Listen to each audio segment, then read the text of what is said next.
नमस्कार मेरे प्यारे YouTube के साथियों, आज आपके सामने एक और जबरदस्त, बहुत ही कमाल की और दर्द से भरी हुई कहानी लेकर के सामने आ चुका हूं। साथियों, अक्सर ऐसा तो आपने कई बार सुना होगा कि किसी लड़की पर कुछ शरारती वहसी दरिंदे लड़के अत्याचार करते हैं और बाद में वो लड़की आत्मा के रूप में आकर उनसे अपना बदला लेती है। लेकिन आज की कहानी इससे कुछ हटकर है। दरअसल इस बार लड़की पर किसी इंसान ने नहीं बल्कि एक बहुत ही भयानक आत्मा ने अत्याचार किया था।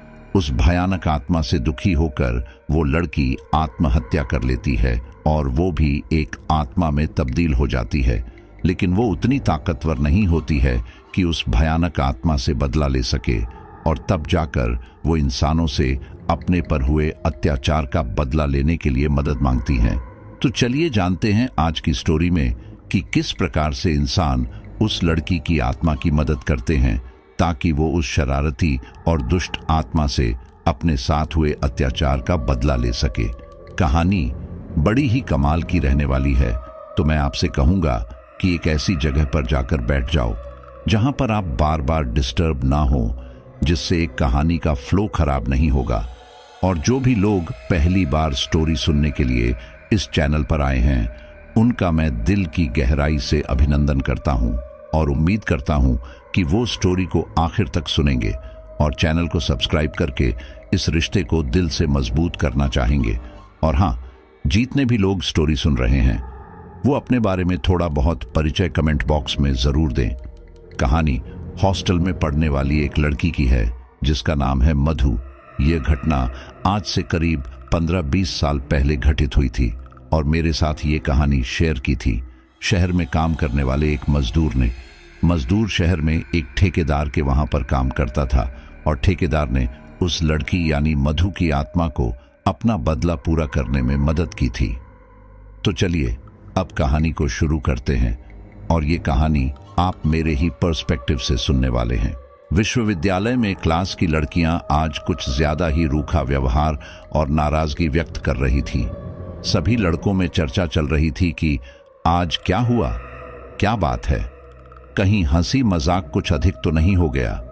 किसी लड़की से पूछने पर मालूम चला कि परसों शनिवार को जो लड़कों ने कैमरे से मधु की फोटो खींच ली थी, उस बात को लेकर लड़कियां बहुत नाराज थीं। शाम के समय गर्ल्स हॉस्टल के सामने गेस्ट एरिया में सभी लड़के लड़कियों से मिलने गए। मधु फौरन ही तमतमाती हुई आई और उसने कैमरा देने की बात कही। एक लड़के ने कैमरा मधु को दे दिया। मधु ने तुरंत उस कैमरे की रील बाहर निकालकर फेंक दी। सभी लड़के बाहर आकर कहने लगे, चलो मामला खत्म हो गया। सब कुछ सामान्य चल रहा था। एक दिन अचानक विश्वविद्यालय जाने पर मालूम हुआ कि मधु ने गर्ल्स हॉस्टल के कमरे में फांसी लगा ली है। सुनते ही सारे लड़के घबरा गए और एक दूसरे को समझाइश देने लगे। हालांकि कुछ समय बाद ही मालूम चल गया था कि सुसाइड नोट में किसी पर भी इल्जाम नहीं लगाया गया था। सारी क्लास के लड़के और लड़कियों को बहुत आश्चर्य हुआ कि मधु ने ऐसा कदम क्यों उठाया। मधु बहुत ही सीधी सादी और खूबसूरत लड़की थी। पढ़ने में तेज और क्लास में सभी लोगों से बातचीत करना उसकी आदत में शामिल था। फिर अचानक ऐसा क्या हुआ कि मधु ने सुसाइड करने के बारे में सोच लिया। कभी कभी बीच बीच में जब क्लास में मधु की चर्चा होती थी तो कुछ लड़के बताते थे कि मधु का किसी लड़के के साथ चक्कर था।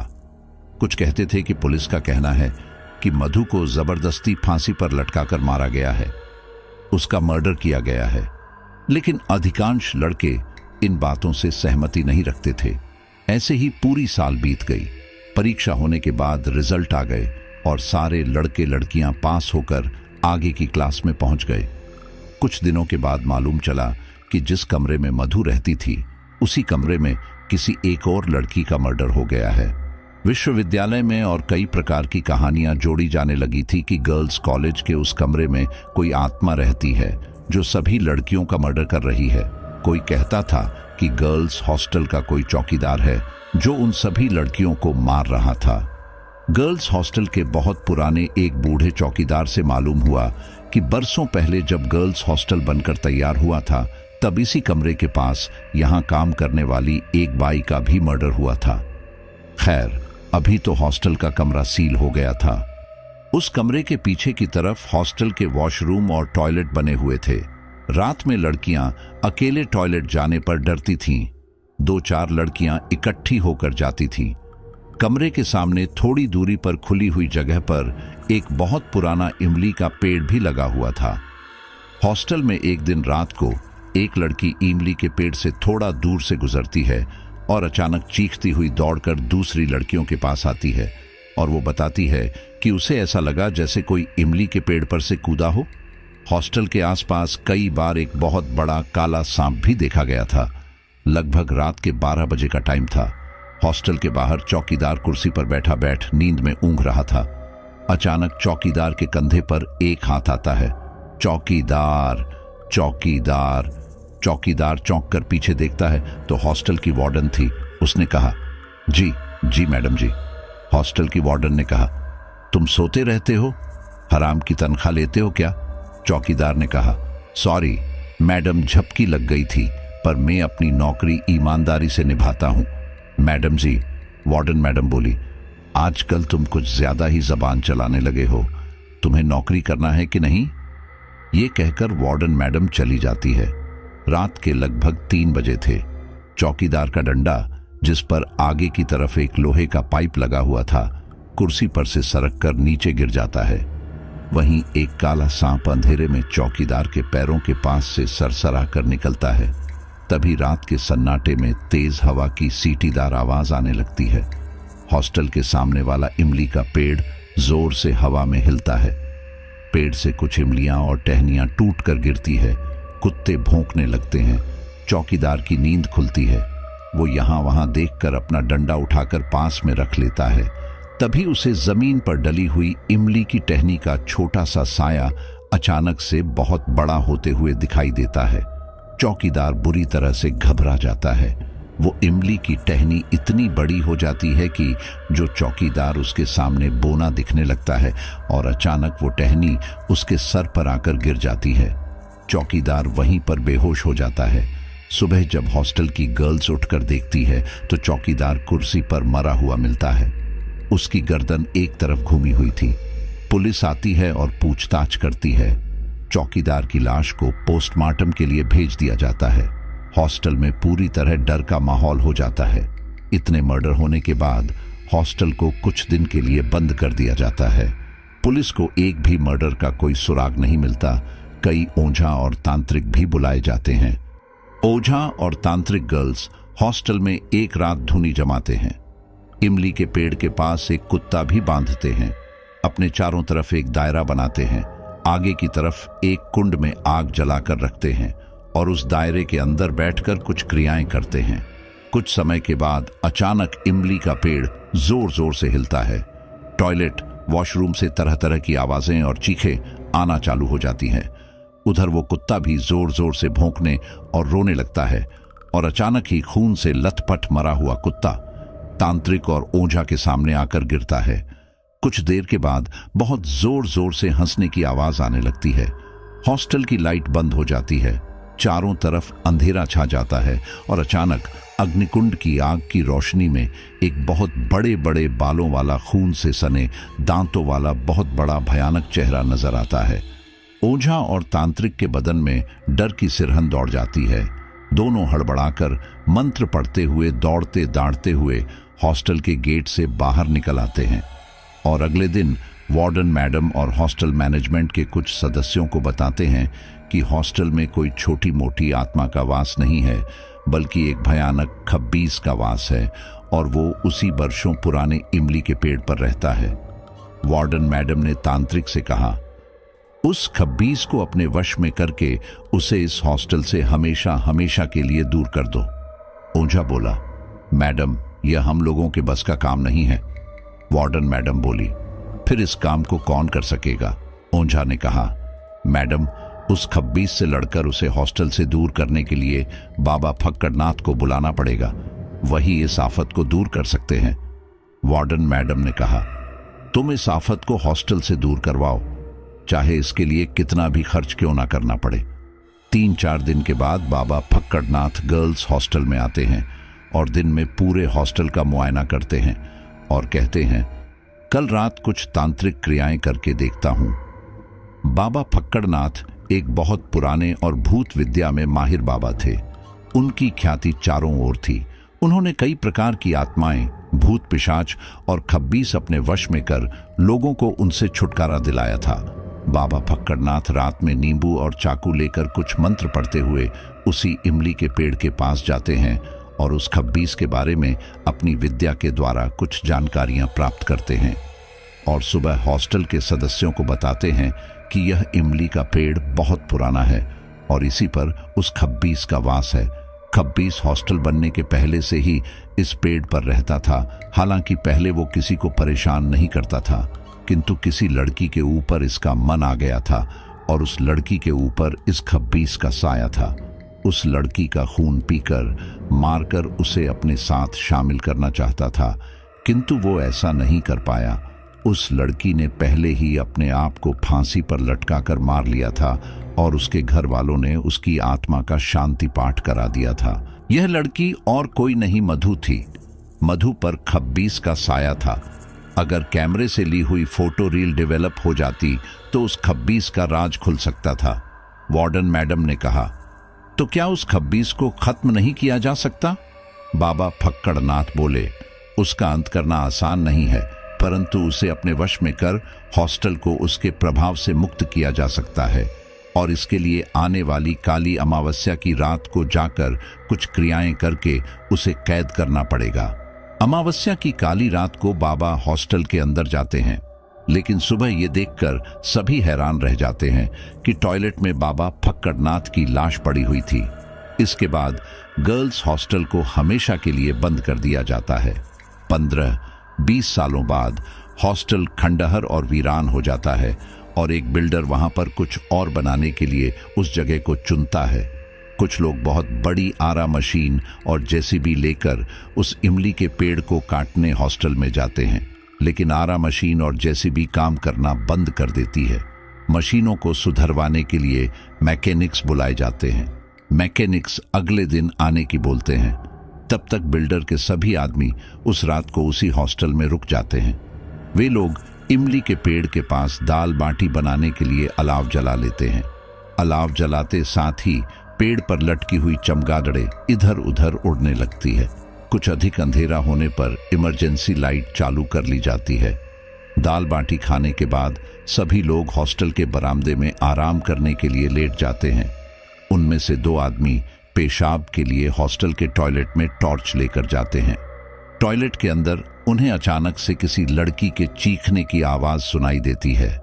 दोनों आदमी उल्टे पांव दौड़कर बरामदे में वापस आ जाते हैं और अन्य व्यक्तियों को यही बात बताते हैं, लेकिन सभी लोग उनकी बात पर हंसकर कहते हैं, तुम लोग बड़े डरपोक आदमी हो जो किसी लड़की की चीख से डर गए हो। चलो हम सभी साथ में चलते हैं और उस चीखने वाली लड़की को देखते हैं। सभी लोग मिलकर टॉयलेट के पास जाते हैं। उनको वहां पर कुछ भी नहीं दिखता। कुछ देर बाद सभी लोग बरामदे में वापस आ जाते हैं। आधी रात में अचानक से कई लड़कियों की एक साथ चीखने की आवाजें आती है। सभी व्यक्ति उठकर बैठ जाते हैं। सभी को डर लगने लगता है। इमली का पेड़ जोर जोर से हिलने लगता है। एक बहुत जोर की आवाज आती है। उन्हें जेसीबी मशीन औंधी पड़ी दिखाई देती है। तेज हवाएं चलने लगती हैं। चारों तरफ बिजलियां कड़कड़ाने लगती है। अचानक से इमरजेंसी लाइटें बंद हो जाती है। चीखने और चिल्लाने की डरावनी आवाजें और तेज आने लगती हैं। इमली के पेड़ में से और भयानक आवाजें आती है। सभी आदमी डरकर हॉस्टल के गेट की तरफ भागते हैं। तभी उनके सामने लड़कियों की आत्माएं आकर खड़ी हो जाती हैं। सभी व्यक्ति इधर उधर भागने लगते हैं। उनमें से एक आदमी भागकर इमली के पेड़ की तरफ जाता है और अचानक से एक बड़ा हाथ उसको इमली के पेड़ के ऊपर उठाकर खींच लेता है। कुछ आदमी बाउंड्री वॉल कूद फांद कर बाहर भाग जाते हैं। एक आदमी टॉयलेट में जाकर छुप जाता है। अचानक उसके पीछे से एक हाथ आता है और उसको पकड़कर बड़े बड़े दांत उसके गले में गड़ा देता है और जोर जोर से हंसकर कहता है, मैं बाबा फक्कड़नाथ हूं, एक एक का खून पी जाऊंगा, कोई भी जिंदा नहीं बचेगा। दरअसल जब 15-20 सालों पहले बाबा फक्कड़नाथ उस रात को जब खब्बीस को वश में करने जाता है, तो उसे यह नहीं पता था कि उस खब्बीस के अलावा टॉयलेट में भी कई खब्बीस की साथी लड़कियों की आत्माओं का वास था और उन लड़कियों ने बाबा फक्कड़नाथ को मारकर उसे भी भूत बना दिया था। इमली के पेड़ के नीचे चारों तरफ खून ही खून फैल गया था। खंडहर हॉस्टल में रात में हर ओर खतरनाक आत्माएं मंडरा रही थीं और बार बार इमली के पेड़ के चारों तरफ चक्कर लगा रही थी। खब्बीस की बहुत जोर जोर से हंसने की आवाज आ रही थी। हाँ हाँ हाँ, ये कोई मामूली खब्बीस नहीं था, ये खतरनाक आत्माओं का सरदार था। उन सभी मजदूरों में से एक व्यक्ति थोड़ा बहादुर था और वह सभी धर्मों के ताबीज पहने हुए था। वो उस खंडहर हॉस्टल के एक कोने में छुपा हुआ उन भयानक आत्माओं का खेल देख रहा था। उस कोने में किसी सिद्ध बाबा की एक टूटी फूटी तस्वीर भी टंगी हुई थी, इसलिए किसी भी आत्मा का उस व्यक्ति पर ध्यान नहीं जाता है। बड़ी मुश्किल से उसकी रात कटती है। सुबह होने से पहले खंडहर हॉस्टल में शांति छा जाती है। जैसे ही सूरज निकलता है वह व्यक्ति हॉस्टल से बाहर की ओर भाग जाता है और बाहर आकर रात में हुई घटनाओं के बारे में अपने ठेकेदार को बताता है। ठेकेदार कई लोगों से इस बारे में चर्चा करता है और सभी लोग यह तय करते हैं कि अब से हॉस्टल में यदि काम करना है तो दिन की समय ही कार्य करना पड़ेगा और दिन डूबने से पहले सभी को हॉस्टल से बाहर आना पड़ेगा। अगले दिन की समय ठेकेदार के कई आदमी और मैकेनिक हॉस्टल में जाते हैं। हॉस्टल में ठेकेदार क्रेन बुलाता है और जेसीबी मशीन को सीधा किया जाता है। कुछ समय बाद जेसीबी और आरा मशीन को सुधार करने के बाद वह चालू हो जाती है। तब तक हॉस्टल के आसपास रहने वाले लोग भी हॉस्टल में आ जाते हैं। सभी लोग कहते हैं कि इस इमली के पेड़ को दिन में ही काटकर अलग कर दो, नहीं तो रात में फिर से मुश्किलें खड़ी हो सकती हैं। आरा मशीन को फिर से उस भयानक इमली के पेड़ को काटने के लिए सेट किया जाता है। आरा मशीन स्टार्ट की जाती है। इमली का पेड़ अभी मामूली सा कट पाता है कि तभी दो बड़े बड़े भयंकर काले सांप इमली के पेड़ के ऊपर से नीचे की तरफ लटकते हैं। सांपों को देखकर लोगों में भगदड़ मच जाती है। सांप फुफकारने लगते हैं। आरा मशीन चलाने वाले भागने लगते हैं। जेसीबी मशीन का ड्राइवर अपनी जेसीबी को सांपों को मारने के लिए आगे बढ़ाता है और सांपों को मारने के लिए जेसीबी का पंजा हवा में उठाता है। दोनों सांप हवा में उछलकर जेसीबी के पंजे से लिपट जाते हैं और ड्राइवर की तरफ बढ़ते हैं। यह सब देखकर ड्राइवर घबरा जाता है और जेसीबी मशीन से कूदकर हॉस्टल के बाहर की तरफ भागता है। एक सांप उस ड्राइवर की तरफ तेजी से सरसराते हुए लपकता है।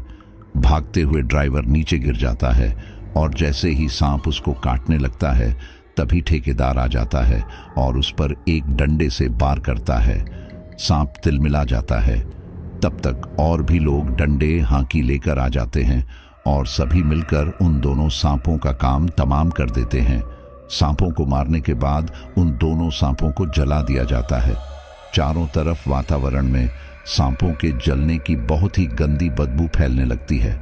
यह सब होते होते शाम होने लगती है। ठेकेदार बोलता है कि आरा मशीन और जेसीबी मशीन को अभी हॉस्टल के बाहर कर दो और सभी लोग बाहर आ जाओ। हॉस्टल का गेट बंद कर दो। कल सुबह से इस पेड़ को काटने का काम दोबारा प्रारंभ करेंगे।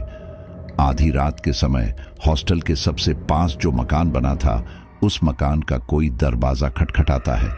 मकान में रहने वाला व्यक्ति दरवाजा खोलता है लेकिन बाहर कोई नहीं दिखता है। वह व्यक्ति दरवाजा बंद करके फिर से सो जाता है, लेकिन मधु की आत्मा उस घर में प्रवेश कर जाती है। मधु की आत्मा उस व्यक्ति की पत्नी मीनाक्षी के शरीर में प्रवेश कर आसानी से उस व्यक्ति को मार डालती है। आधी रात में ही मधु की आत्मा, जो कि मीनाक्षी के अंदर थी, ठेकेदार का पता करने के लिए निकलती है। उसे हॉस्टल के आसपास के एरिया में कुछ मजदूर शराब पिए हुए मिलते हैं। मीनाक्षी उनसे ठेकेदार के विषय में पूछती है। इतनी रात में किसी अकेली महिला को देखकर मजदूर पहले तो आश्चर्य व्यक्त करते हैं, फिर मीनाक्षी को छेड़ने लगते हैं। एक मजदूर मीनाक्षी का हाथ पकड़कर उसका शरीर छूने लगता है, तो मीनाक्षी भी उसके हाथ को पकड़कर अपनी कमर पर रख लेती है और उसके मुंह को अपने मुंह के पास ले आती है। उस मजदूर को लगता है कि शायद काम बन गया है। मजदूर अपने मुंह को मीनाक्षी के मुंह के पास लेकर जाता है और जैसे ही उसको चूमने लगता है, मीनाक्षी उसका होंठ इतने भयंकर रूप से दबाती है कि उसका पूरा जबड़ा बाहर की तरफ आ जाता है। अचानक मीनाक्षी अपने को उससे अलग करके उस मजदूर को हवा में ऊपर की तरफ उछाल देती है। दूसरे मजदूर सकते में आ जाते हैं और वे एक साथ मिलकर मीनाक्षी के दोनों हाथों को पकड़ लेते हैं और उसके साथ जबरदस्ती करने लगते हैं। अब मीनाक्षी बनी मधु की आत्मा अपना भयानक डरावना रूप दिखाती है। आंखें खूनी लाल, बड़े बड़े नाखून, खून से सने बड़े बड़े दांत। ये देखकर मजदूरों का नशा गायब हो जाता है। डर के मारे उनकी घिघी बंध जाती है। मीनाक्षी दोनों हाथों से दो मजदूरों को दबोच लेती है और उन्हें हवा में उछाल कर फेंक देती है। एक मजदूर को पकड़कर उसका गला दबा लेती है और भारी और भयानक आवाज में ठेकेदार का पता पूछती है। डर के मारे मजदूर कुछ बोल नहीं पाता और हाथ के इशारे से मीनाक्षी को एक और चलने की बोलता है। मीनाक्षी उसको घसीटते हुए उसकी बताई दिशा में ले जाती है। मजदूर उंगली के इशारे से ठेकेदार जहां ठहरा हुआ था उस घर का दरवाजा दिखाता है। मधु की आत्मा इतनी जोर से उस मजदूर का गला दबाती है कि उस मजदूर की आंखें और जीभ बाहर निकल आती हैं और वह वहीं पर ढेर हो जाता है।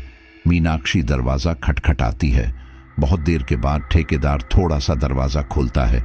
किसी स्त्री को अपने दरवाजे पर खड़ा देखकर विस्मित होता है और पूछता है, अरे देवी, तुम कौन हो और इतनी रात को यहां क्यों आई हो? मीनाक्षी बनावटी घबराहट में कहती है, कुछ गुंडे मेरे पीछे पड़ गए हैं, मुझे अपने घर में छुपा लो। और वह लपक कर घर के अंदर पहुंच जाती है। ठेकेदार दरवाजा लगा लेता है। ठेकेदार मुड़कर लाइट जलाता है। ठेकेदार जैसे ही वापस मीनाक्षी की तरफ मुड़ता है, मीनाक्षी बनी मधु की आत्मा उससे थोड़ा दूर हो जाती है। ठेकेदार अपने गले में सभी धर्मा के ताबीज क्रॉस पहने हुए रहता है। ठेकेदार मीनाक्षी से कहता है, तुम इतनी रात में कहां से आ रही हो? कौन से गुंडे हैं और वह तुमसे क्या चाहते हैं? तुम कौन हो? कहां से आई हो? मीनाक्षी ठेकेदार से कहती है, कुछ गुंडे मुझे मेरे घर से उठा लाए थे और वो मेरे साथ रेप करना चाहते थे। मैं बड़ी मुश्किल से अपनी जान बचाकर वहां से भागी हूं। ठेकेदार कहता है, अब तुम बिल्कुल चिंता ना करो, तुम यहां सुरक्षित हो। अब मीनाक्षी ठेकेदार को रिझाकर अपने बस में करने का प्रयास करती है। मीनाक्षी ठेकेदार से कहती है, मैं एक अकेली बेसहारा स्त्री हूं, आप मुझे अपना बना लो। अब मेरा इस दुनिया में कोई नहीं बचा है। मैं बहुत अभागी हूं, मुझे किसी से अपनापन नहीं मिला। मेरी जिंदगी बहुत दूभर हो चुकी है। ये बोलने के बाद मीनाक्षी रोने लगती है। मजबूत शरीर और मजबूत दिल, दिमाग का वो मर्द ठेकेदार मीनाक्षी की बातें सुनकर पिघलने लगता है। ठेकेदार मीनाक्षी के थोड़े करीब जाता है। मीनाक्षी उससे एकदम से दूर हट जाती है।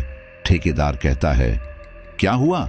मीनाक्षी कहती है, यह तुम जो गले में इतने सारे ताबीज वगैरह पहने हो, इनसे मुझे डर लगता है। तुम इनको उतार दो, उसके बाद तुम मेरे जितने चाहे करीब आ सकते हो। लेकिन ठेकेदार थोड़ा सा विचार कर सोचने लगता है। तभी मीनाक्षी अपनी साड़ी का पल्लू अलग कर ठेकेदार को देखकर मुस्कुराती है।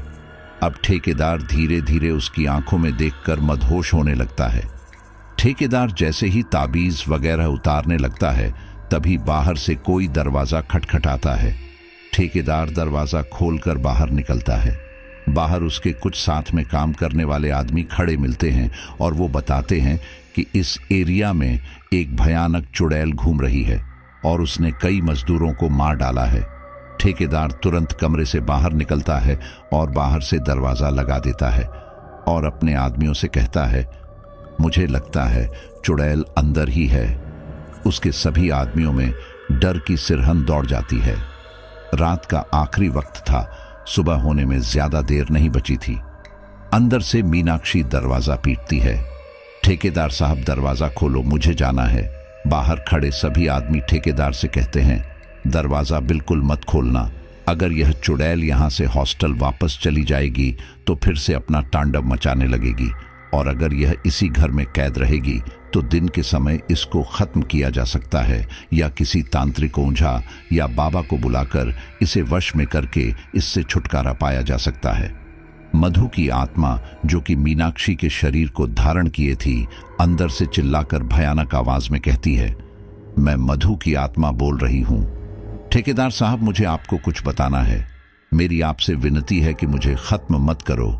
मैं हॉस्टल के उस इमली के पेड़ पर रहने वाले भयानक खब्बीस के बारे में कुछ बताना चाहती हूं।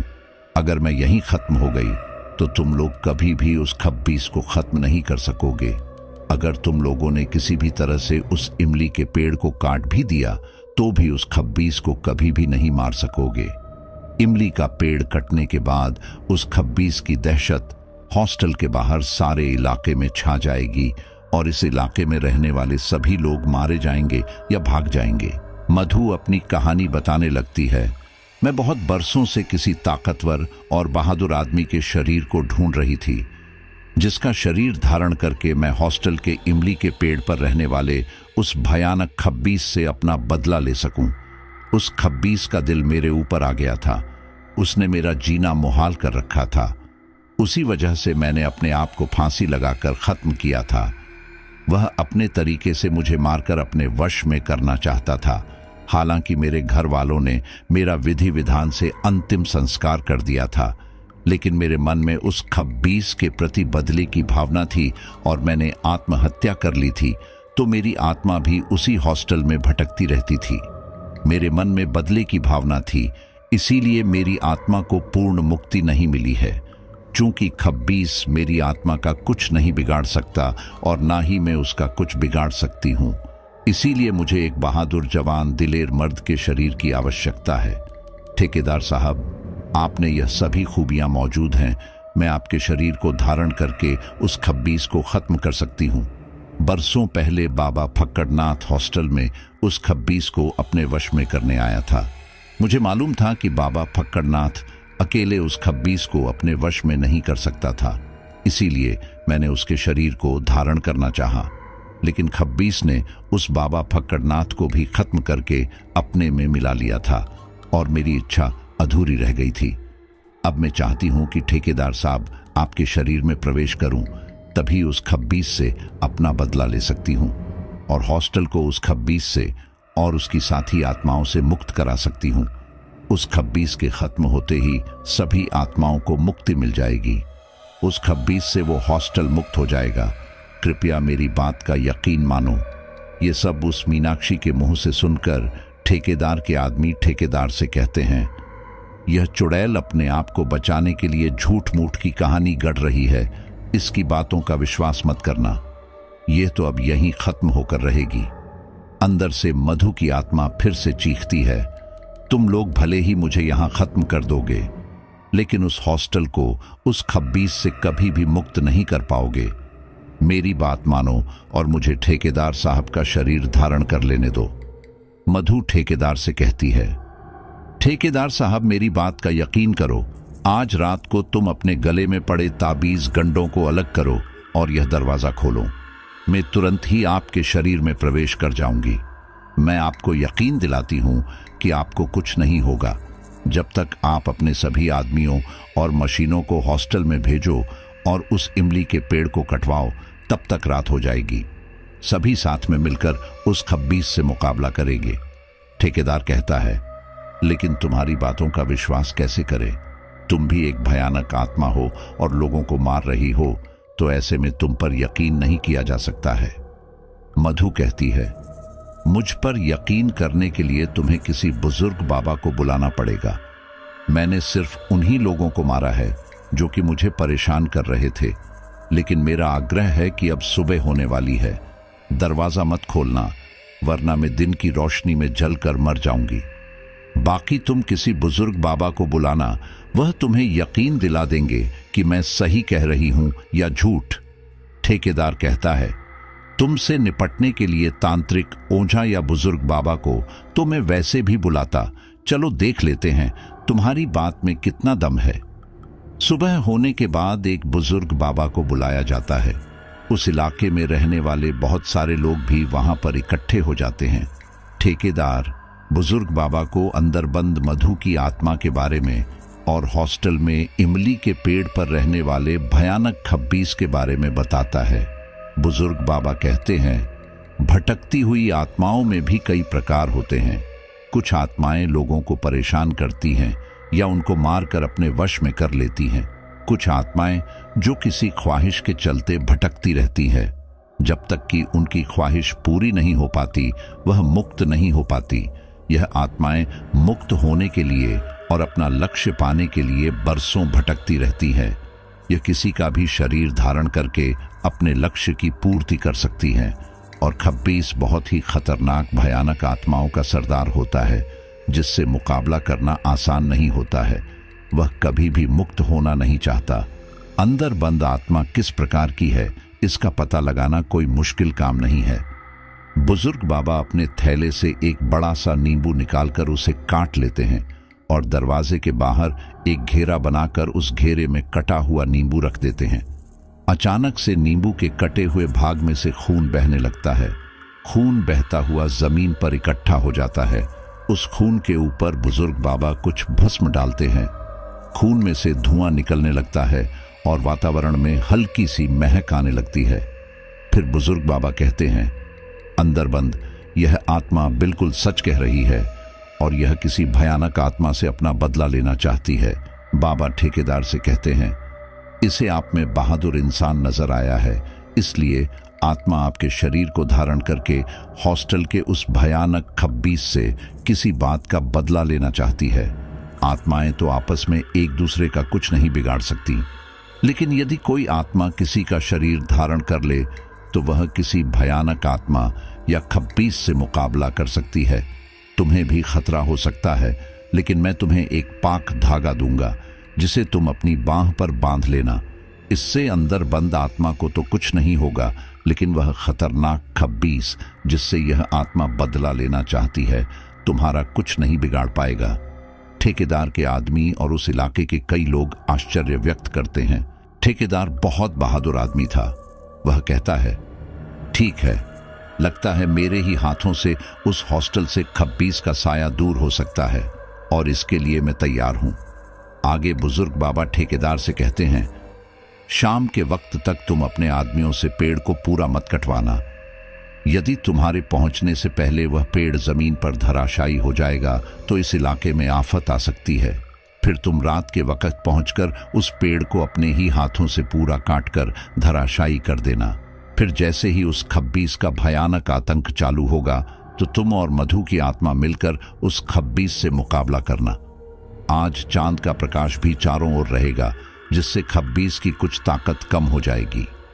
उसके बाद बुजुर्ग बाबा ठेकेदार के आदमियों और वहां पर मौजूद सभी लोगों को पवित्र भभूत देते हैं और कहते हैं, यदि तुम सबके ऊपर कोई भयानक आत्मा हमला करती है तो इस भभूत को उन आत्माओं पर फेंक कर तुम लोग अपनी सुरक्षा कर सकते हो। जब सभी लोग मिलकर हिम्मत के साथ उस खब्बीस और उसकी साथी आत्माओं का मुकाबला करेंगे तभी जीत पाएंगे। दोपहर के समय ठेकेदार आरा मशीन और जेसीबी को उस इमली के पेड़ को काटने के लिए पहुंचाता है। इमली के पेड़ को काटा जाने लगता है और पेड़ का कुछ भाग बचने पर काम बंद कर दिया जाता है। रात के समय ठेकेदार अपने गंडे ताबीज वगैरह उतारने के बाद बाहर खड़ा होकर घर का दरवाजा खोलता है। तुरंत ही मधु की आत्मा मीनाक्षी के शरीर को छोड़कर ठेकेदार के शरीर में प्रवेश कर जाती है। ठेकेदार की आंखें लाल हो जाती हैं। ठेकेदार भयानक नजर आने लगता है और वह गर्ल्स हॉस्टल की तरफ बढ़ता है। ठेकेदार के बाकी के आदमी और इलाके के कई लोग डरते हुए ठेकेदार के पीछे चल देते हैं। ठेकेदार के पहुंचते ही उस पेड़ को जैसे ही पूरा काटने का प्रयास किया जाता है, अपने आप ही जेसीबी मशीन और आरा मशीन हवा में उड़ती हुई गर्ल्स हॉस्टल के बाहर गिरती है। वहां मौजूद सभी लोग दहशत में आ जाते हैं।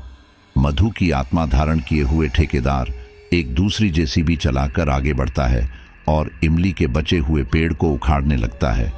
तभी भयानक आवाज आने लगती है, तेज हवाएं चलने लगती हैं, आसमान में बिजली कड़कड़ाने लगती है।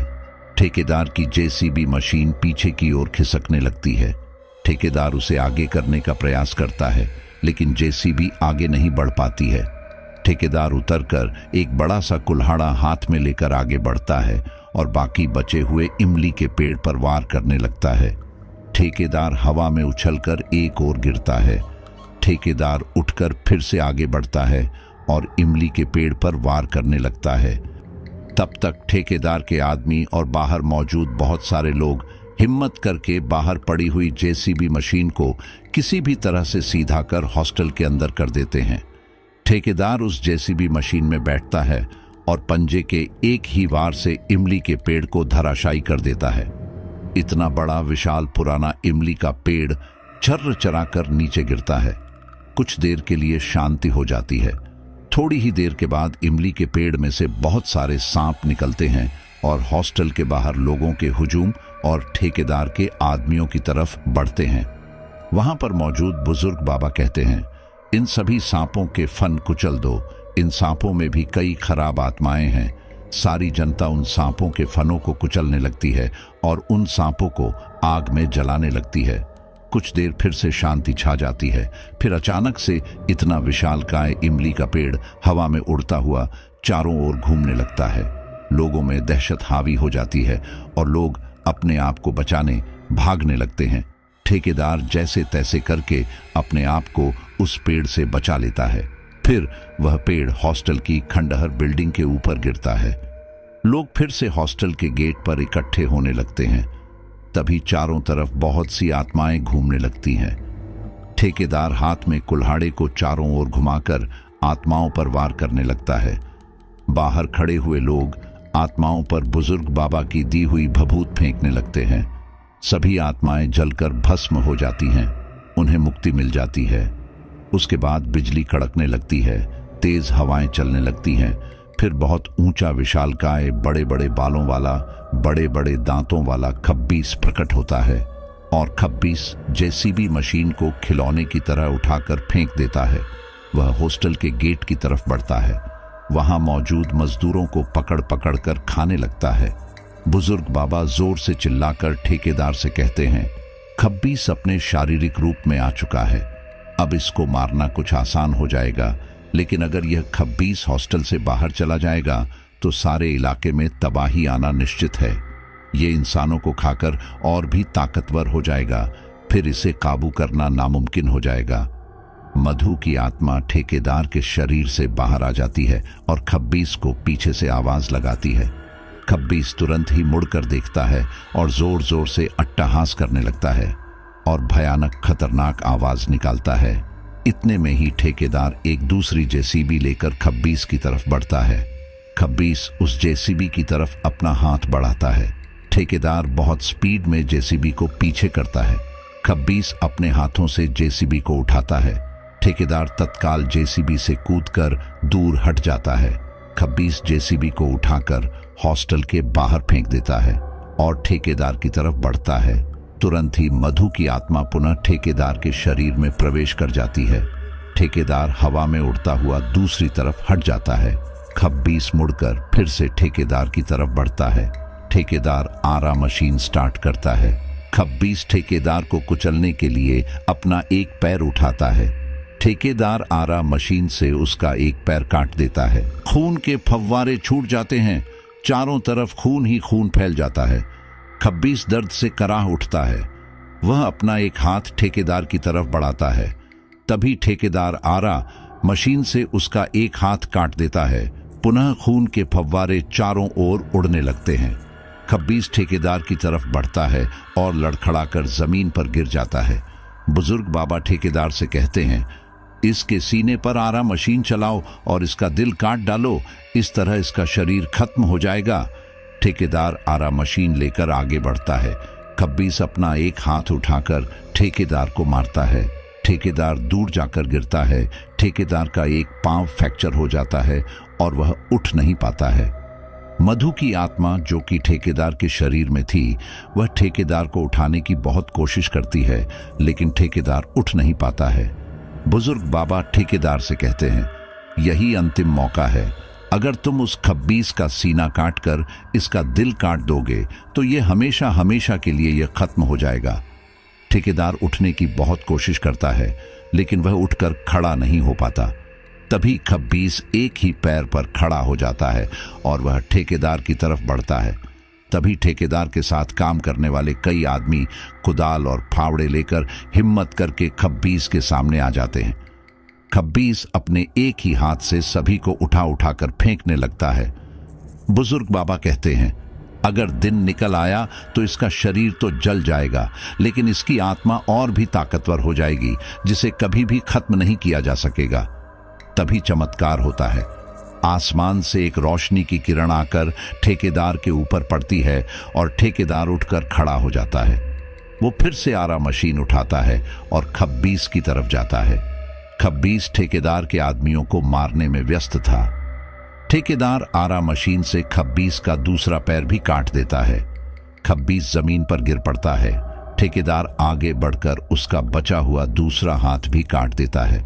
चारों तरफ खून ही खून बहने लगता है। फिर ठेकेदार खब्बीस के सीने पर चढ़ जाता है और उसके सीने को चीर के उसके दिल की ओर चलती हुई आरा मशीन को घुसेड़ देता है। खब्बीस दर्द से कराह उठता है और तड़पड़ाने लगता है। बुजुर्ग बाबा तत्काल आकर उस खब्बीस पर पवित्र भभूत फेंकते हैं। खब्बीस की आत्मा निकलकर आसमान की ओर जाकर लुप्त हो जाती है।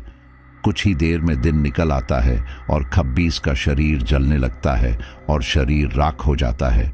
मधु की आत्मा मुस्कुराते हुए आसमान की ओर जाती हुई दिखाई देती है।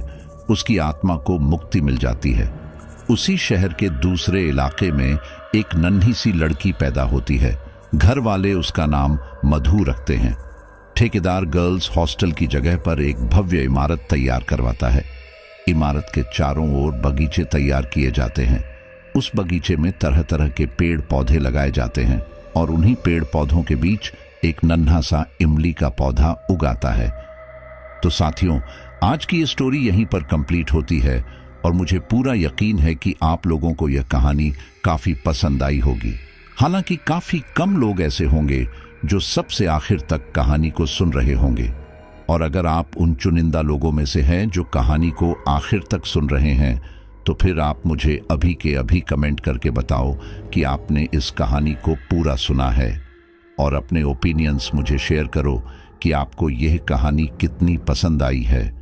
बाकी मैं आपके लिए आगे भी ऐसी और इंटरेस्टिंग कहानियां लाने के लिए पूरी मेहनत कर रहा हूं। तो नेक्स्ट स्टोरी का वेट कीजिए। तब तक अपना ख्याल रखिए, दूसरों का भी ख्याल रखें। बहुत बहुत धन्यवाद।